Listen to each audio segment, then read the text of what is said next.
గ్రీష్మ ఋతువు అధిక జ్యేష్ఠ మాసం. తిది కృష్ణ ఏకాదశి రాత్రి 10:38 వరకు. తదుపరి కృష్ణ ద్వాదశి. నక్షత్రం రేవతి ఉదయం 8:17 వరకు. తదుపరి అశ్విని. రాహుకాలం మధ్యాహ్నం 1:53 నుండి మధ్యాహ్నం 3:31 వరకు.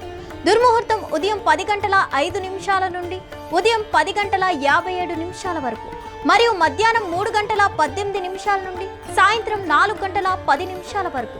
వర్జ్యం తెల్లవారుజామున 2:47 నుండి 12 ఉదయం 4:16 వరకు.